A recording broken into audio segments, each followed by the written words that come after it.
Hello, welcome to the Always Be Comedy podcast. Timo, this is one of those episodes where I was fanboying quite a bit. Yeah. I've been on board the old Michael. I mean, look, we all have. We've all been on board the Michael Spicer bandwagon. I nearly said gravy train, but that suggests that we're on the payroll or something. Love this man, Tim. We talk a lot about people who make it happen or have made it happen themselves, and Michael Spicer is at the absolute vanguard. Timo, I would say that pretty much every listener will know him from the award-winning viral hit "The Room Next Door." But even if you don't, I think you'll also have seen him on stuff. He's one of those guys. I think if you have any interest in comedy whatsoever, you will have, even if on accident, you've seen a Room Next Door sketch. You just will have, because it was such a huge thing, especially during lockdown.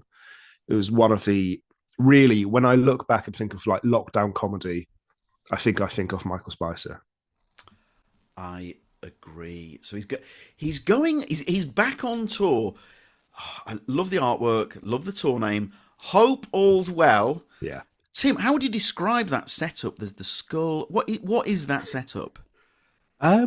It's sort of Sorry, can I just apologise for what a hospital pass of a question that is?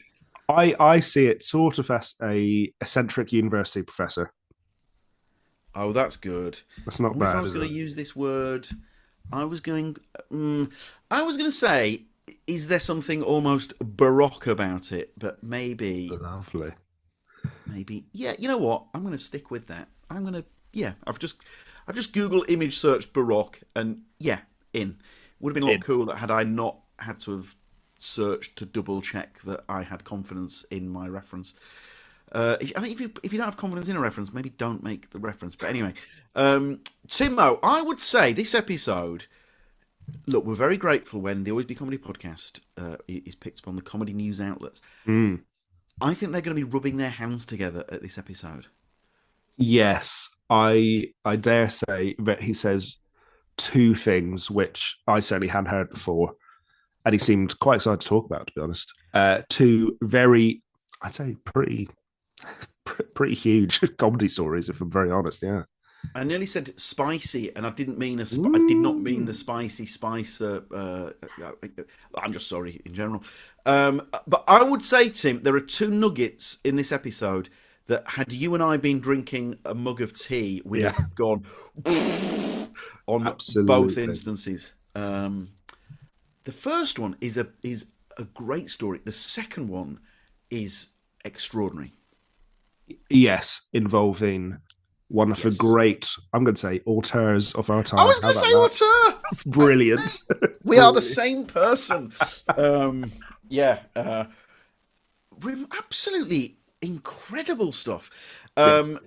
What we would say, look, if you love comedy, you love Michael Spicer, you love The Room Next Door, you love his videos, you love his brain. He's got, you know what Michael Spicer's got, Tim? He's got his own thing going on. He's got his own universe. Oh my God, absolutely. He's got such his own thing going on that if someone else was to do a similar thing, you'd really notice. Hint for another story coming up.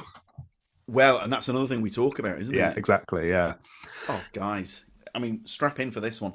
So the tour, if you Google Michael Spicer, Hope All's Well, then it's all there. The Mick Perrin site does a great job. Kicks off Oxford, 5th of September, and then this tour runs and runs. Oh, he's playing the iconic City of Varieties in Leeds, 21st of October. Coventry, Swindon, Brighton, Cambridge. Timo, at the moment, it ends with 2 dates at London's Leicester Square Theatre. They've had to add another one because the 21st of November sold out. So there's also another one, 20th of November. But he's playing some great venues. Fairfield Social Club in Manchester on the 19th. So as it stands, 5th of September through to the 21st of November, I promise the Mick Perrin team haven't paid me to say this. You can almost smell the tour extension, but I mean, let's not put too much pressure on the Spice Meister. But look, this is a man in demand. This is a titan of 21st century comedy. Deserves every bit of success coming his way. We love him a great deal. Timo, we'd love it. I mean, we'd love. Don't think it's going to happen. Wouldn't we love a work in progress with Michael Spicer? So even if a Michael Spicer work in progress at Always Be Comedy doesn't happen, there are lots of big Always Be Comedy favourites coming up. Tonight, as long as you're listening to this on Tuesday the 5th of May, there's a Catherine Bohart work in progress. This Thursday in Chelsea, Ivo Graham, Mike Rice, Steve Jones, yes, Steve Jones, Kiran Sagu, that's this Thursday. There's this Sunday, the 10th of May, there's a Rhys James Chop Logic tour preview. And then coming up in the coming weeks and months, Finn Taylor, Fern Brady, Ellis James, Tim, Friday the 15th of May. Phil Ellis, Ahir Shah, Rachel Galvo. It's all happening, Tim. Great. That's all happening. Phil Ellis, fairly fresh off of Taskmaster, one of the best live acts in the country, and I truly stand by that. 100%. No, Timo, no two Phil Ellis performances are the same. No, absolutely not. He really likes to make every show an event, and I just think that has to be celebrated. He's so brilliant. This is a man who climbed into the wardrobe at Always Be Comedy at the Tommy Field in Kennington. Yes, one of the scariest moments of my life. I wasn't there, and as Tim said, that he was glad that I wasn't there because I would have burst into tears. Friday the 15th of May, the legend returns to the Tommy Field. From one live legend to another, without further ado, here he is, the great Michael Spicer.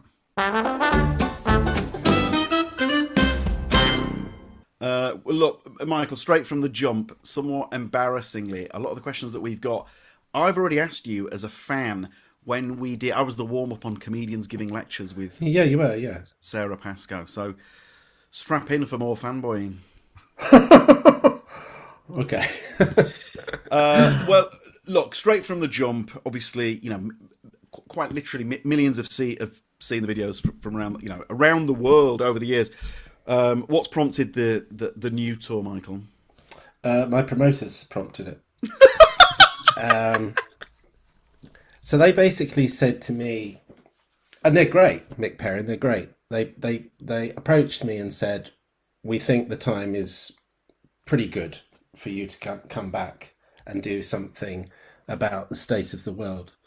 So I thought about it, and I couldn't disagree, even though I really like being at home and doing stuff at home. And then when I started putting ideas together as to what that show might entail, I started getting excited about it again. And I've just finished it. I've just finished writing it, and now I'm doing all the sort of visual cues and things, because there is a lot of video stuff in there as well that I interact with. So yeah, that's where we are at the moment. Was anything specific? Was it Epstein, Trump, or was all of the above? I take it just a maelstrom of. Yeah, just the whole sort of whirlwind of shit, really. I mean, just like it happened the last time I did Room Next Door, because Room Next Door was. I'm bound to forget some things here, but Room Next Door was Boris Johnson getting in power, Brexit, COVID, and Trump, and there was probably some other stuff as well. But that was all happening within the space of a very, I guess probably 6 months, something like that, when it was really kicking off. And there was just a new jaw-dropping piece of news every day, it would seem. And that's kind of where we are again. And the thing is also, I don't really have the social media platform that I had before. It's interesting actually, because I was listening to this podcast with Stuart Lee, and he mentioned it, how Twitter was a great place for new ideas, new creativity, new voices, new comedians, and that's died. So it's not quite the place it was. Well, it isn't. It's not the place it was at all. No. So going out on tour and doing these new sketches is a lot more interesting and a lot more exciting to me. Now, I'm a YouTube guy, so I would watch your stuff on YouTube. Do I Mm. take it your point of view is very much thank goodness for YouTube right now? Yes, it is actually. Yeah. YouTube seems to have an algorithm that isn't geared towards fascism. It's and it seems to have a lot more responsive people. I think people have actually migrated there for their comedy. So I guess that is my main place, and also I can monetize it, so I can pay the mortgage. Great, all helps. Yeah. What? How much of a head scrambler was it to go from Michael Spicer living his life, and then say you're walking to the supermarket and you're getting those double takes, approach from the street and so on? Because I can't even begin to. There's a friend of ours. We all know this comedian. See him, if you please beep him out, right? So Right. he starts blowing up on cats. He regular guy. He says he's on the top deck of a bus, and then he sees that someone filming him, Oh. and and so he's gone from regular guy, used to be a designer, then becomes and then he's got to live with that every day. Yeah. What on earth is that like, Michael? Well, I probably don't get the same amount as he does because I failed the Dictionary Corner audition when I did 8 out of 10 cats. But that's an interesting anecdote, really, because I was still working at the time, and I used up all my holiday, and I said, "Do you mind if I have the afternoon off?" So he said, Michael, if this is about the opticians or the dentist, then we've got a policy. And I said, no, I'm auditioning for 8 out of 10 cats. And that kind of blew his mind, really, because that was the first time that he realised I had a side hustle. And I wasn't absolutely committed to his marketing team. But anyway, yes, it happens from time to time, and I must say, I really, really love it. Right, that's really good. Good. That's so I nice to don't. hear.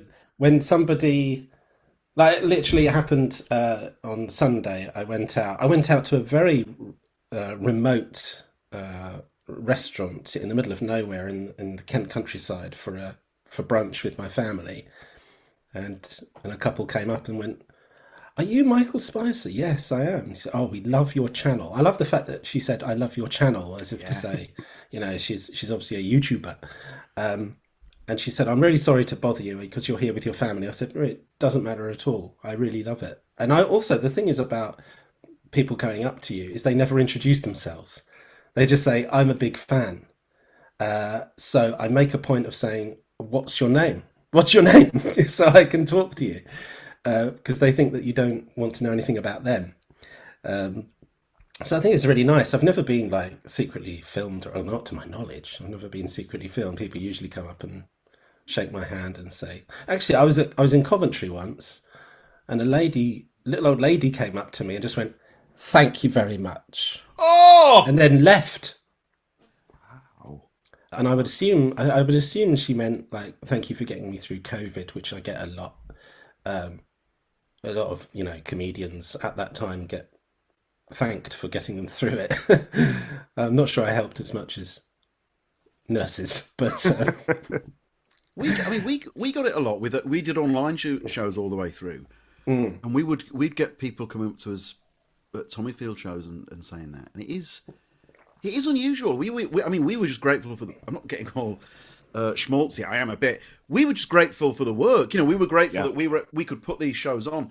I'd not really fully appreciated that there was that other side where people were.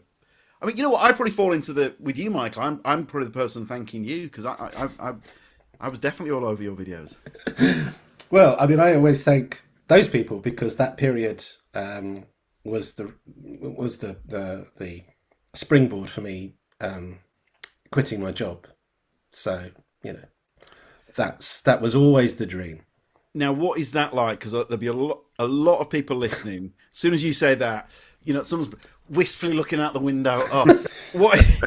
Because I think, but I mean, even if you enjoy, even if you love your job, that thing where you're able to stop the job to pursue the dream. I mean, that's incredible, isn't it? Yeah. Yeah, I mean, I was 42 when I was able to quit my job, so I had done, I'd done my time basically, Yeah. going from job to job, doing different things, usually in marketing or research or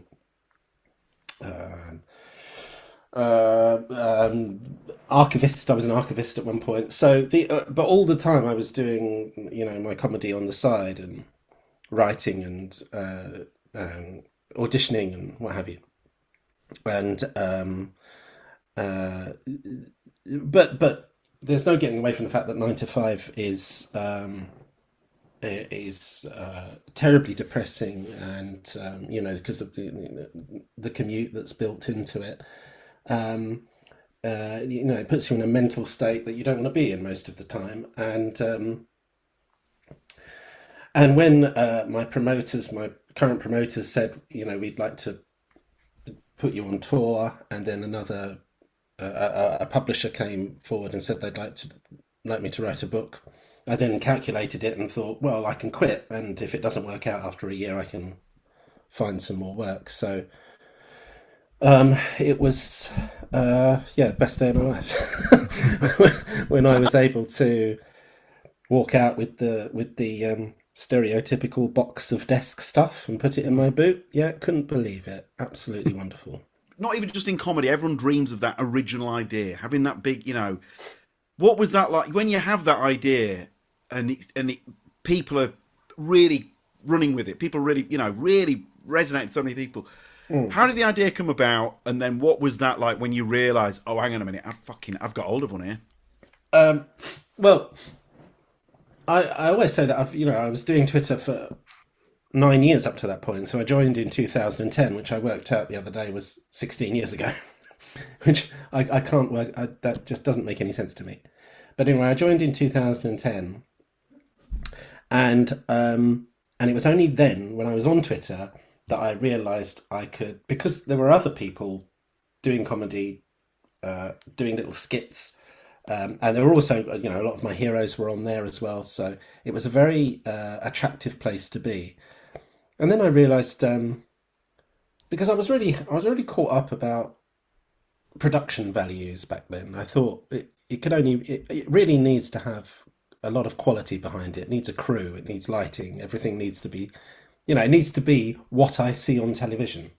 But very quickly it became apparent that I could just be all the roles. I could just wear a wig. I could just, angle the camera there, and it's a different person. That's not important. I can do it in my bedroom. It doesn't matter. I can have a green screen if necessary. It's not important. Nothing really matters. Just the joke needs to hit, and that's all it was back then.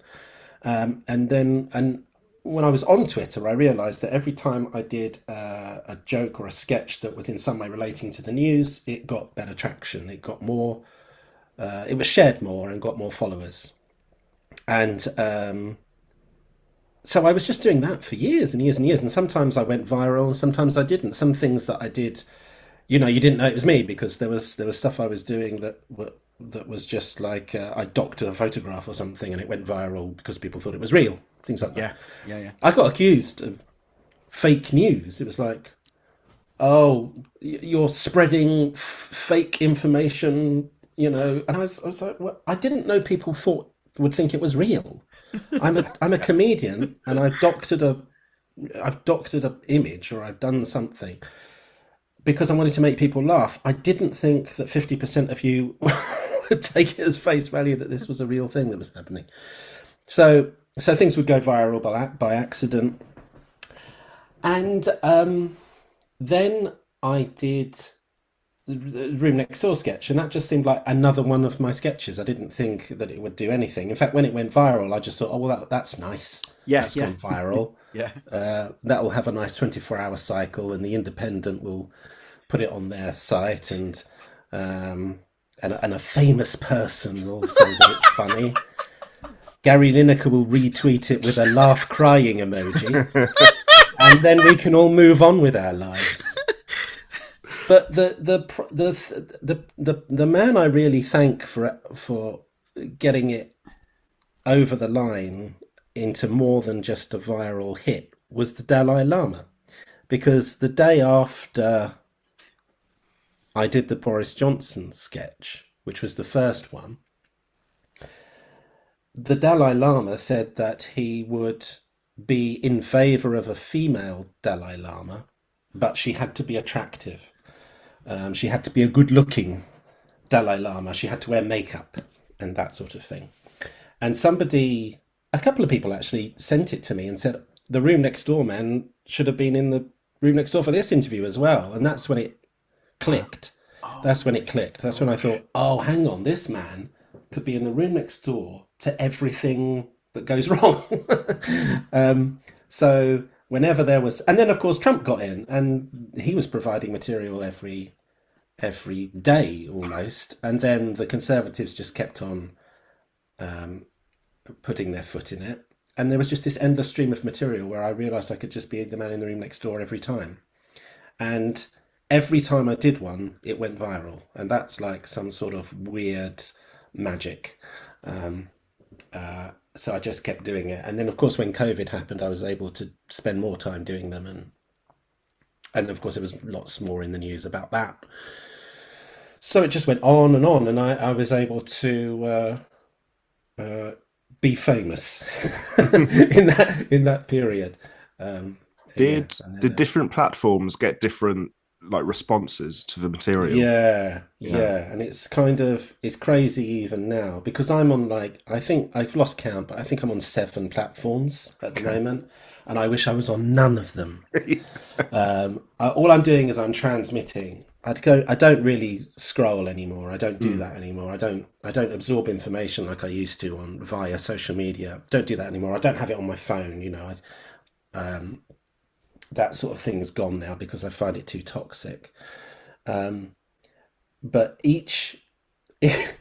like Instagram hates me.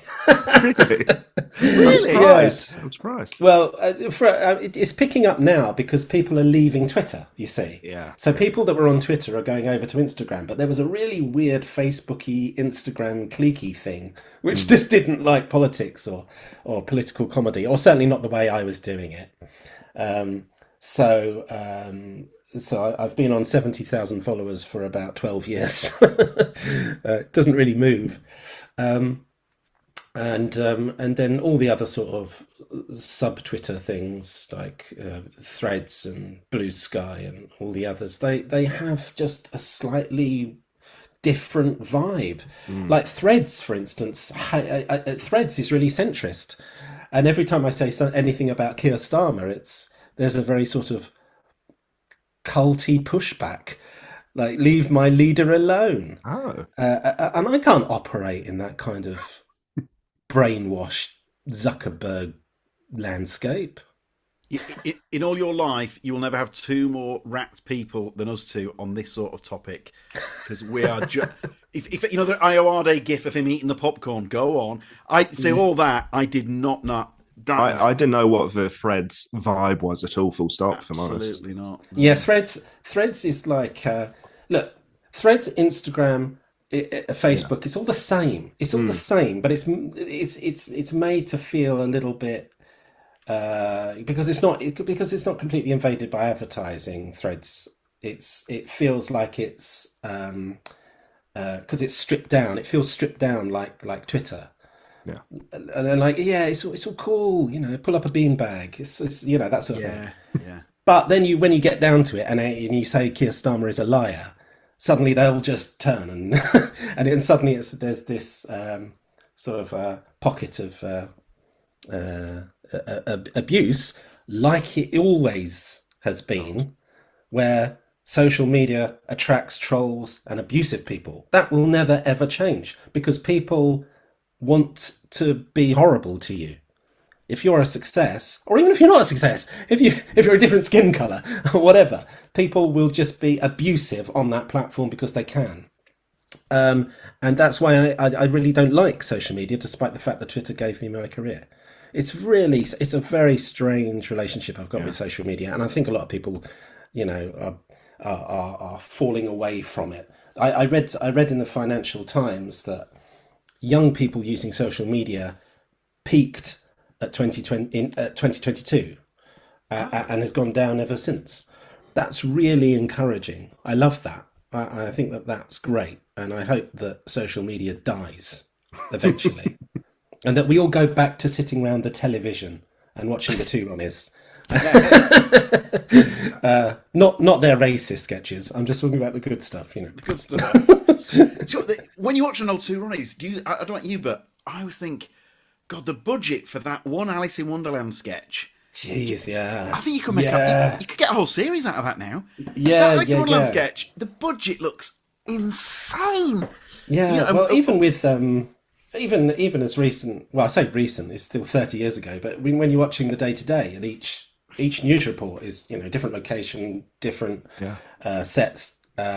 You know, like just the war episode of the day-to-day is like it's like a budget for a war movie these days. Yeah, that's gone, isn't it? Those days are over. Forget it. Just extraordinary. Now, that moment where, how does that come about with Corden, where you're making videos? I mean, Tim and I, we love US comedy. I know Corden's British, but nevertheless, that's a huge American show. And so to get that call, I mean, that is the stuff of dreams, isn't it? Yeah, I mean, again, it felt weird because we were all in lockdown, so nothing was happening in real life for me. Everything was happening on my devices, and it's a very weird feeling. You know, James Corden DM'd me, then his producer emailed me. I did a sketch, and they said, "Right, it's on the show tonight." Oh, okay. It just didn't really. It's just the way it happened. You know, I didn't have to fly to LA. Well, I couldn't. I didn't fly to LA. I couldn't meet anyone. Had a few Zooms, and that was about it. And they just left me to it.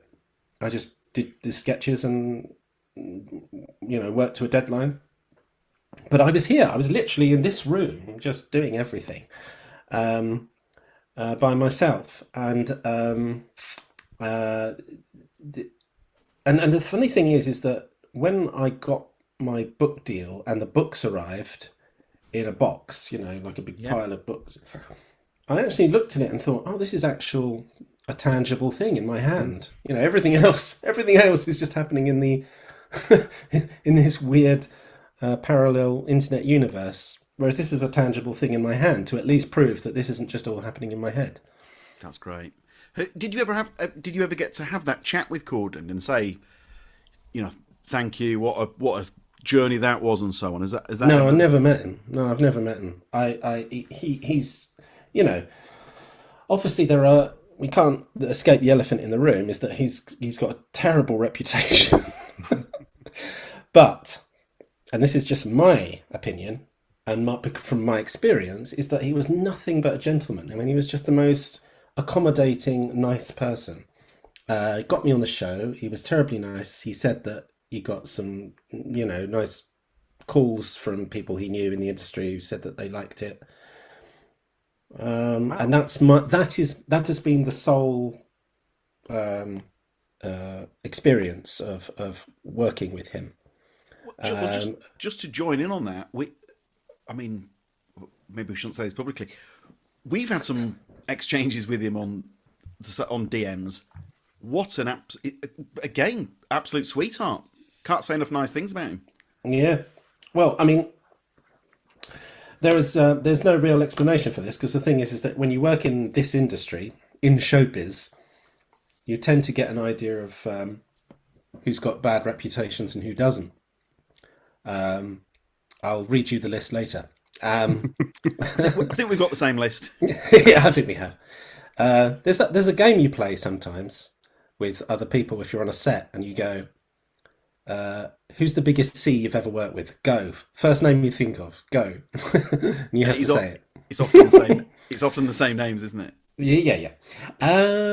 So anyway, so it's a very peculiar relationship, and also very peculiar experience. Yeah, because I did 6 sketches for them over that COVID period, and they very helpfully gave me a couple of writers to Zoom with as well, to just throw a few ideas into the mix as well. Amazing. So an incredible experience. Yeah. Now, in the film Spartacus, you know, the I'm Spartacus, and there's Yes. this Kirk Douglas gets the tear down one cheek. He's so proud of the support. I bet you're wondering where I'm going with this. So proud I of am. so proud of the support that the other people have got for him. Now, I was reminded of the Spartacus scene. There were quite a few people, let's be honest, blatantly copying Man in the Room Next Door. Yes. And what was wonderful was the way the public went, no, you've copied that. We're not having that. You've copied that from Michael. Yeah. You must have been so touched by that. I was touched, but also baffled. The Because- support was... Yeah, Yeah. no, but the thing is, I've been maybe it's because I'm middle aged. I don't know, but because you remember when Twitter first really took off and Keith Chegwin was stealing everyone's jokes, Yeah. and I was listening. I used to listen to Radio 4 at work from like 9 till 5, which fried my brain, I must admit. But there was a PM. Do you know PM from 5 to 6? They talk about the news in depth. Right. And they had Simon Evans and Ed Byrne to talk about Keith Chegwin stealing his jokes. And my initial reaction was, does it matter? Does it matter? Does it really matter? Obviously, maybe it does. But now, when the Daily Show stole my idea, and the producer of the Late Late Show then had to talk to Trevor Noah, and Trevor Noah said, "Oh, I'm really sorry, I had no idea," which is very strange because that's when I was literally doing Room Next Door on the Late Late Show at the same time. So when it all kicked off, I thought, wow, this is annoying, but you know, what can you do? You can't copyright a guy with headphones shouting. And my book was coming out in that week.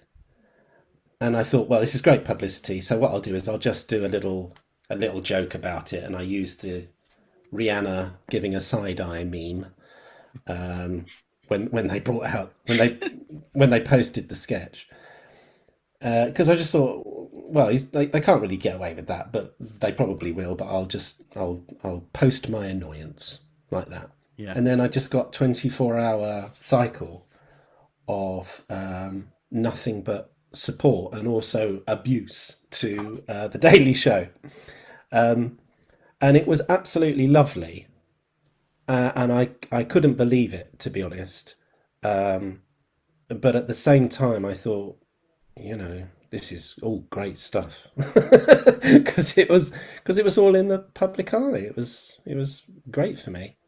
Because there must have been a time where you're like, oh, God, I mean, my mental health would have taken a nosedive at first.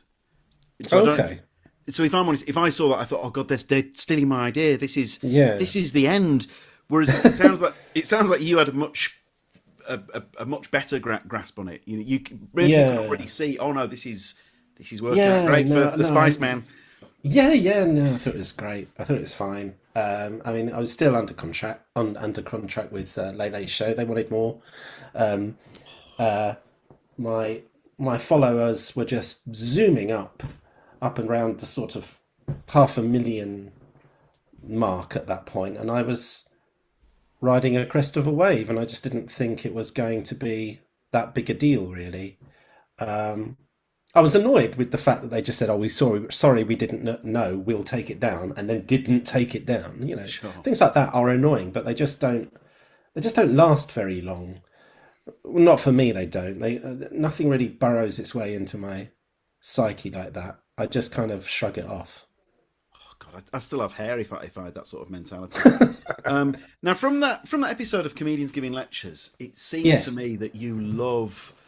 Tell me I'm wrong. You love live performing. You know there was an extra frisson. You sort of, I could see you coming alive. You know, is that the case for anyone that's not yet got that tour ticket? Do you love live performing, or is it very much, you know? Because I mean, some of the greatest comedians of all time don't. You know, there's that story of Woody Allen. Not a great person to bring up, but the story of Woody Allen. announced on stage, and then they try to find him, and he's like trying to climb out the window, that sort of thing. So not every comedian loves it. So I just wonder what your relationship is with live. No, I do. I mean, obviously, I'm not like seasoned professional, like you, in terms of just doing it all the time. I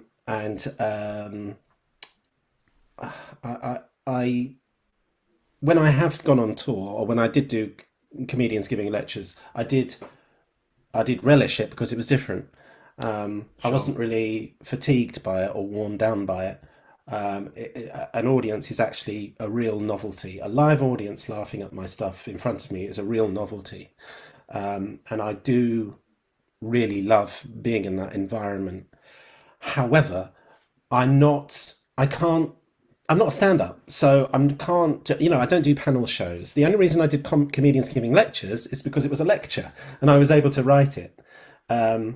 If you put me live at the Apollo or just sat next to Ian Hislop or whatever, I would just be mute. I wouldn't know what to say. I don't have that brain. I have to prepare. So if I know I've got the material and I'm confident with it and it's in my head, word for word, I've learnt my lines, then a live audience is such a beautiful thing. I love it. Yeah. TV was close, wasn't it? A Spice half-hour TV show. Am I right in saying that? How did you know that? Because I think we'd had that. Did I tell you? I think we'd had that chat. Yeah. But again, Michael, it all came from my fanboying. It was more. I think the question was more. It was more like me going, "There must have been Michael. Come on, please. Tell us there's been a TV show." I'm glad you brought it up. And then I think you said, "Well." Yeah, no, I'm really glad you brought it up because I've never really spoken about it before. But Chris Stott, who did MASH Report, we worked on a thing together about Room Next Door. We were going to do a parody of a Netflix documentary. I mean, if I just say Netflix documentary, you know what I'm talking about. Drone shots over houses and people sitting in, getting comfortable in their chair before the interview starts, and all of that crap that we're all bored with. Well, I am anyway. So we were going to do a parody of that on the premise that the Room Next Door was a real man and he was, he needed to be unmasked, that sort of thing. And we pitched it to Dave, and Dave were really interested in it. But there was this really weird thing about their departments. They had I might be wrong because this was a few years ago, but they had scripted comedy department and an entertainment department, I think. I don't know. Anyway, the entertainment department were trying to push it through and it put the scripted comedy department's nose out of joint, I think. And there was a bit of conflict there, and then eventually the scripted comedy brought it under their umbrella and said they didn't like it. So that was that. But that is par for the course. I mean, that is television. That is jumping through every conceivable hoop until the last hoop isn't a hoop at all. It's just a circle with a flat thing that you can't go through. I'm trying to think of a succinct metaphor, but you know what I mean. There's always something. There's always something to stop you, and luckily, radio is completely different. I've been able to do radio shows pretty much every year since this started, because at BBC Radio 4 they just say, "Oh, you're really funny. Can we give you a show?" And you go, "Oh, yes, please." And that's that. Really, there's no too many cooks spoiling the broth, I guess. I mean, that's really heartening to hear, because there's so many cooks related stories, where people having an opinion purely almost to justify their position, whereas the stories back in the day, I know it's an old story, but the Python story of, they're pitching it, they don't really know what they're sort of winging it, and then the head of the BBC or the head of comedy says something like, "Yeah, I'm not sure about this, so we'll give you," was it 13 episodes or 13 something like episodes, that? Yeah. 13 episodes, but that's all. But that's all. That's right. That's all. Yeah, well, that's a completely different world, isn't it? I mean, the BBC just used to send David Frost to Oxford and Cambridge and get the best stuff and bring them all together in a room. I mean, that really was how they operated back then. Um, and luckily, it's not like that so much now. But the I think the problem is that there's a concern, I think, for thinking out the box equaling the end of your job as a commissioner. So Yeah. if you take a Yeah. punt, it could lead to your firing, basically. So they'll look at things on the. I might be wrong about this, and commissioners who are listening can say, "Well, it's not like that at all, actually, Michael." Blah blah blah. But from my experience, it's like they've got. Let's just say they've got three ideas on a desk, and one of them is me, and I've not been tried or tested, and I've got a very surreal idea, and it requires lots of locations and things like that. And then they've got something which is just Jack Whitehall reworking the Burbs. I don't know why anyone thought that the Burbs needed to be remade with Jack Whitehall in it. Maybe it's good. I don't know. But anyway, they've obviously that it's something that people know. It's a guy that people know. Therefore, that's a safer bet, and I can stay in my job a bit longer. This guy, I'm not so sure about. Let's park it. So that's been the story of my life, really, in terms of TV. And I've been trying to get film scripts off the ground as well, because I find that that's probably, if I can raise money, I can just make it myself. Do you know what I mean? We think that we're. I mean, look, I'm an optimist. We hear that the pendulum is swinging back in a more positive direction, partly off the back of the success of Last One Laughing season 1, which then may in turn have helped other comedy shows get away. So you know you never know. TLC are Well, making a lot more original stuff. are they really? Yeah, I so didn't like know that. I think Mock gets like 1 million because they put the full episode out on YouTube as well. Oh, I see. Well, that is. I mean, that is really important in terms of getting people to watch it. I mean, you just have to have a YouTube presence. There's no way around it. You have to. 100%. Um, but but yeah, I mean, the thing is that you could conceivably make a career out of being in development and never actually having anything made at all. If you Absolutely. make sure you're locked into contracts that pay you, That's right. you can just be in development. Just Yeah. stay in development and have a nice life. But the thing is, I don't want to do that. Yeah. I want to get stuff made. Of course. So that's a problem. I have had a ongoing thing since Room Next Door first started, which was I'm not gonna waffle on about this, but right during lockdown, Alfonso Cuarón DM'd me, right, who did Gravity and Children of Men, and Jesus Christ. so he DM'd me, and he said because he's Mexican and he hasn't got British pleasantries, so he just said, "Hola, Michael, can I Zoom you?" I was like, "Oh, well, I thought he must have been hacked." So I wrote, "Yeah," and he went, "Right." He said, "Here's a link. I'll Zoom you in half an hour." And for some reason, I grabbed my wife and I said, "Right, I'm going to click on this Zoom link. I don't know what to expect. Can you just sit with me?" I don't know why. I was scared. I was scared. So I clicked on the link, and there he was in his living room in Primrose Hill. And he said, "I've just signed a deal with Apple to do content exclusively for them. And I want to do a Room Next Door comedy thriller." I What? was like, okay. And this was in 2020. Okay. So we then proceeded to work on this script together for 2 years maybe. And then Apple said, it's a bit like the thick of it. No. So that was that.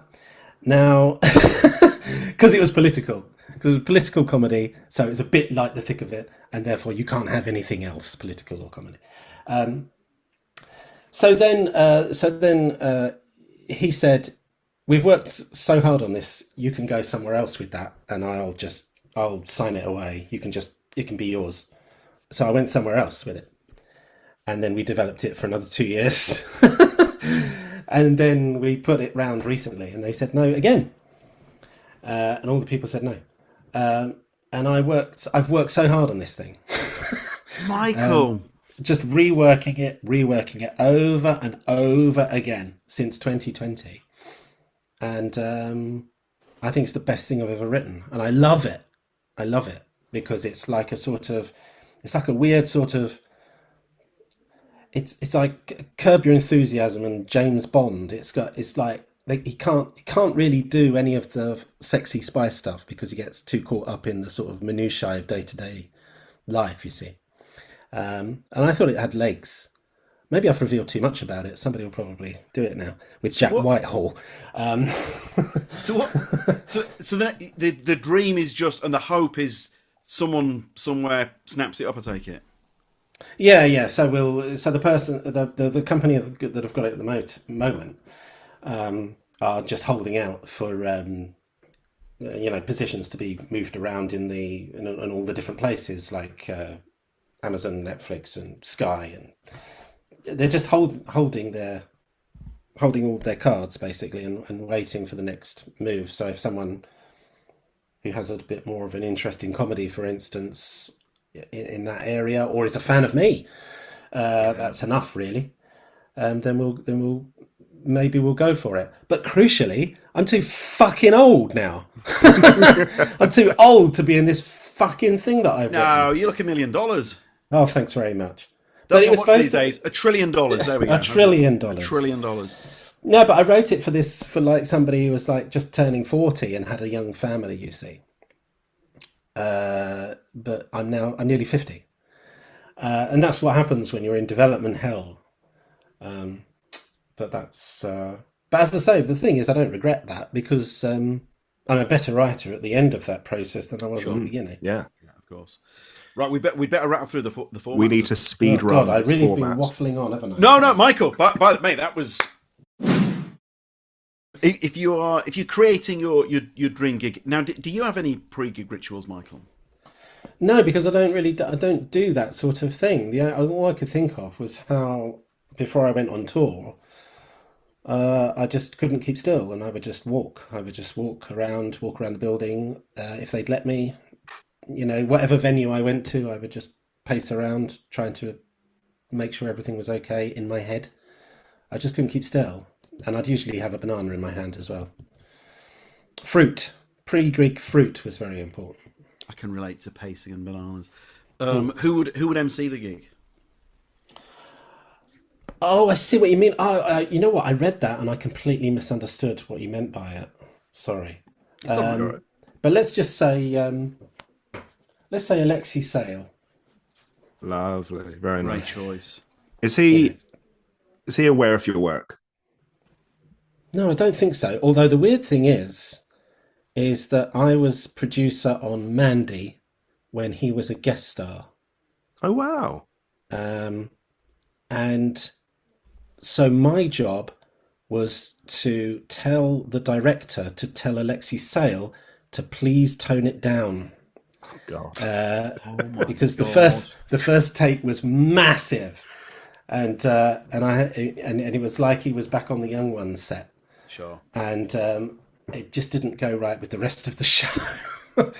So we had to, in the politest way possible, I had to tell him to take it down 7 or 8 notches. Who would open the gig? Stephen Wright. Nice. Really nice. I wonder if you and I have got a similar algorithm.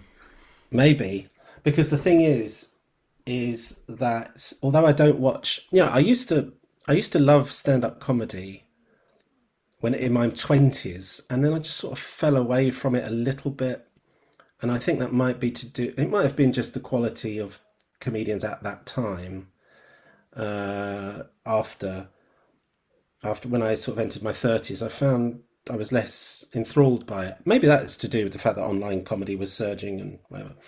But when I was young, I worshipped Billy Connolly. I actually went to see Billy Connolly in at the Apollo in 1994, and I must have been about 17, and I just fell in love with him.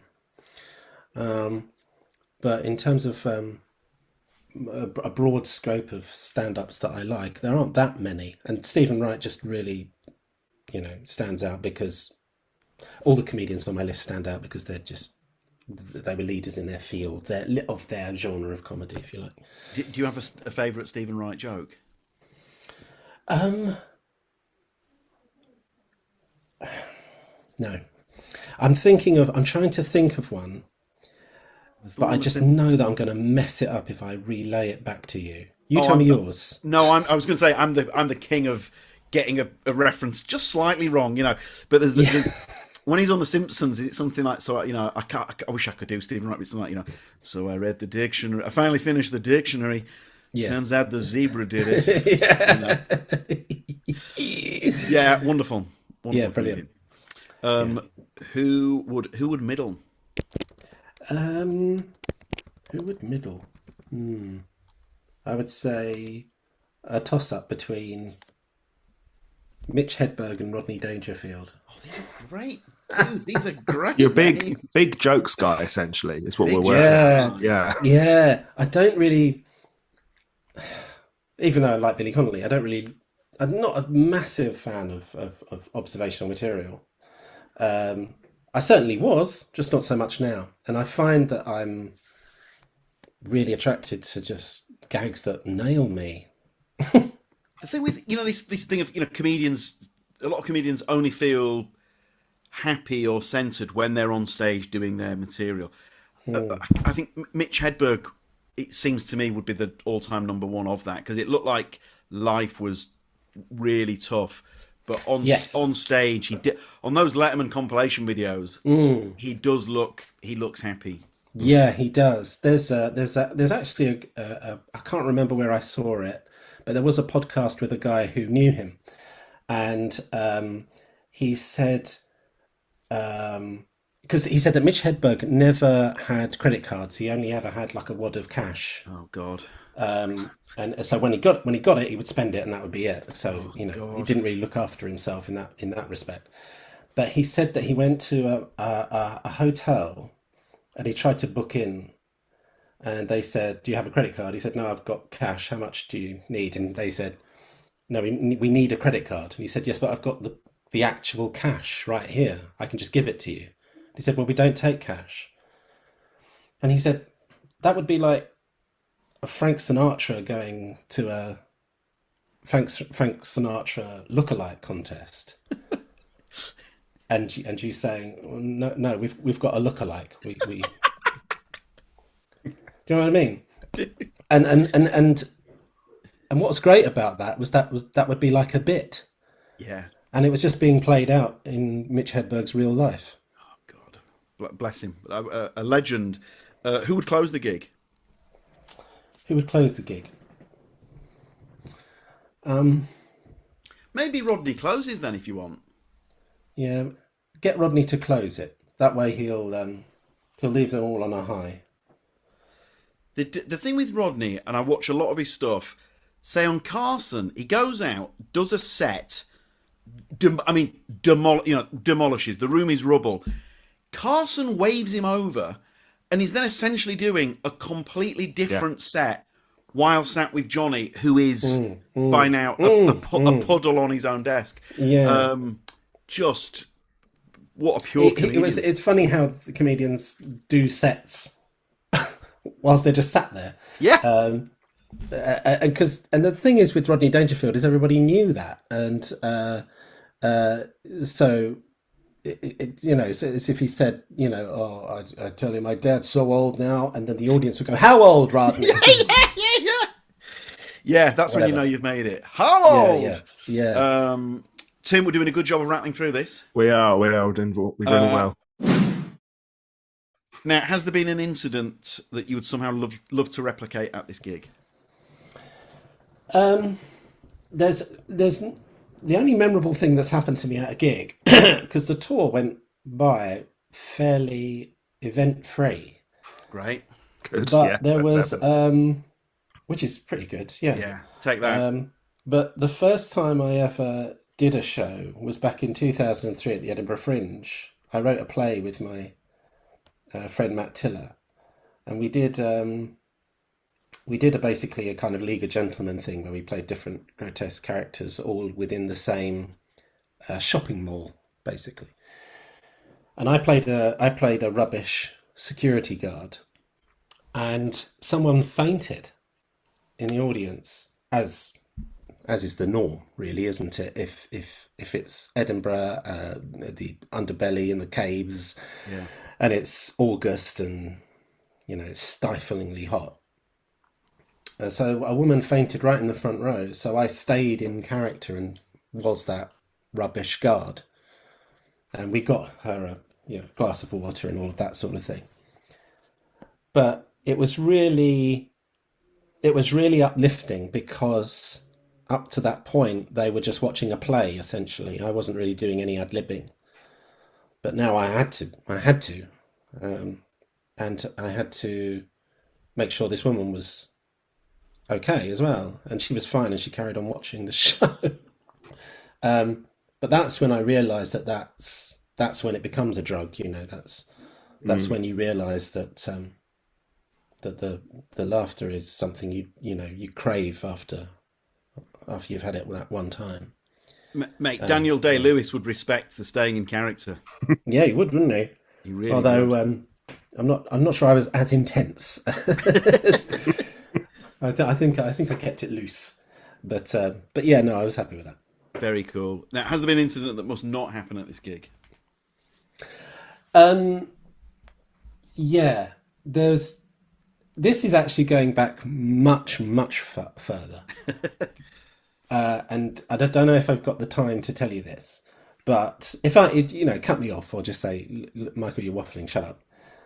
But when I did work experience at Live TV, which was a live TV station in Canary Wharf, right? I remember it was affiliated with the Mirror, wasn't it?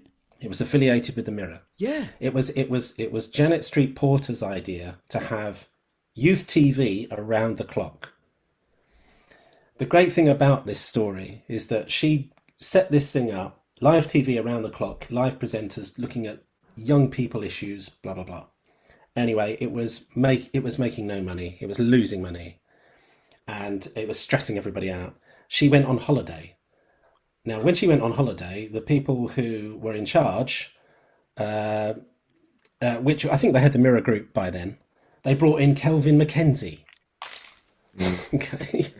So they brought in Kelvin Mackenzie, and the first thing Kelvin Mackenzie did was buy rights to rugby. He then bought some other things that were just like the Mirror or the Sun on TV. So there was lots of sort of laddie stuff. Sure. Janet Street Porter came back, realised that her dream had been turned into a nightmare, and she quit. Now, one of these shows that they decided they would do every single night is live comedy, right? So I did work experience there for a couple of weeks as part of my college course. Yeah. So I was only 18, I think, and we had to do a live comedy show every single night, and No. Oh my God. every single night, and they literally did that thing of putting one row of people in front of the camera so it looked like a packed comedy club, but there was no one else there. So there was usually about 6 or 7 people. The only person that I saw in that time who went on to do anything was Tim Vine. Tim Vine was there with his big curtains, his big blonde curtains that he had. So there was one night that was the most embarrassing disaster I've ever experienced. And it was full. It was full of people. They said, right, what, more than 6 chairs? Why? I don't know. There's just a big queue out there. Oh, all right. So they filled the place out, absolutely humming with life. And oh, great, great. This might actually be a good show. Let's hope the people that we've booked, are going to do a good job.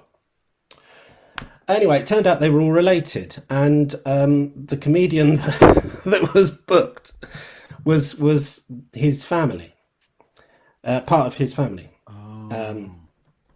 Sorry, I'm not saying that right. The person that they booked was related to the audience, and his material was about their family. Do you remember when Uncle John at Christmas fell over and we had to rush into hospital?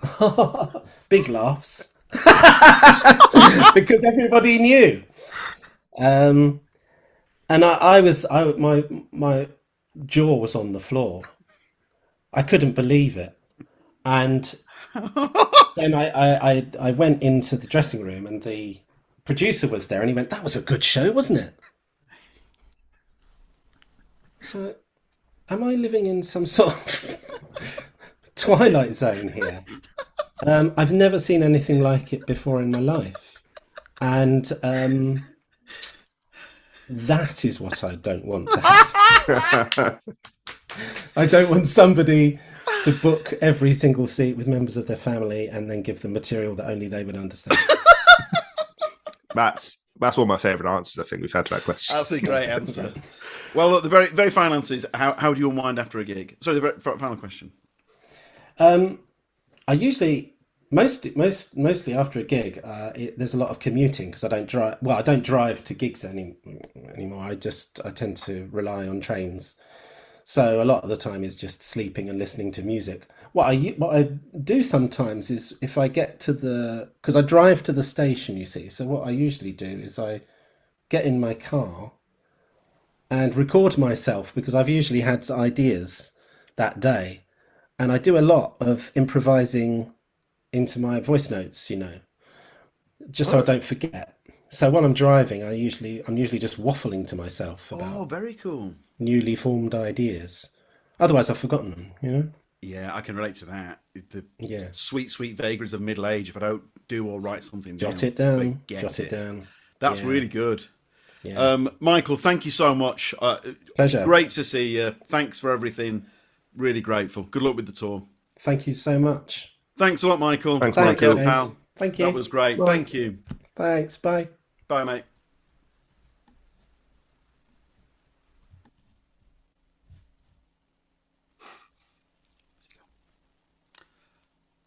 First 10-15 minutes. Huge and heartfelt thanks to Michael Spicer. Timo, I'm cheating. I've got my favourite Michael Spicer memory. I'd love to hear it. Well, because I am Johnny fanboy, I was the warm-up on one of my favourite ever shows to warm up on, Sarah Pascoe's Comedians Giving Lectures. It was so much fun because if you've ever seen me do warm-up before, obviously when there's a pause, I jump on, fill the pauses, chat with the crowd, ideally get a few laughs, and then we're good to go and we carry on with the record. But this one was special because who would jump up and join me for each of these pauses but Sarah Pascoe herself? So it was I was in comedy heaven with a true hero of mine. Anyway, part of that run, Michael Spicer. And what happened was I bombarded. So I sound like I was from Boston. I bombarded the poor guy with a lot of fan questions, and he graciously answered all of them. Timo, to be fair, one of them paid off in this episode. Oh my God, absolutely. Well, that's the thing. My favourite memory, I think, is one that happened this week. It is him talking about Alfonso Cuarón wanting to, let's say it, invest in the Spice Boy. So I mean, what's the dream then, Tim? That a commissioner at a channel that hasn't yet been contacted, that they go for it, or a film studio goes for it?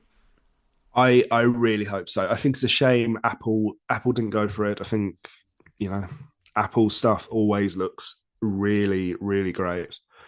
Come on, let's get Netflix, let's get one of the big boys involved. They'll love it. They'll absolutely love it. Especially when you can tell that he knows this is me like holding the script. He knows that it's quality as well. I mean, absolutely. Alfonso Cuarón, look, he directed the best Harry Potter film in many people's opinions, including my own. Children of Men, Gravity, and Roma, just huge, huge, huge films. I mean, this guy's IMDb is absolutely eye-watering. Yeah, the meeting point between critical and commercial success every time. I didn't know this. Best director, Gravity. Yeah. Best film editing, Gravity. Yeah. Best director, Roma. Best cinematography, Roma. So he's won. He's the first Latin American to win Best Director. I mean, good stuff. Good stuff. I think the record of most Oscar wins for an actor is 4, and it's Katharine Hepburn. Oh wow! God. So the fact that oh my God, the fact that Alfonso Cuarón has won the same number of Oscars as the person that's won the most Oscars for acting is, I mean, that's extraordinary. The icon, Katharine Hepburn. Yeah, if Michael's listening to this, he's going, lads, you're not helping me here. We are. you got. No, sorry. What I mean is, you want the greats behind you. So yeah, you know what? Thank you, Tim. You've saved it, because what Michael's thinking is, yeah, mate, you're reminding me of how close I was.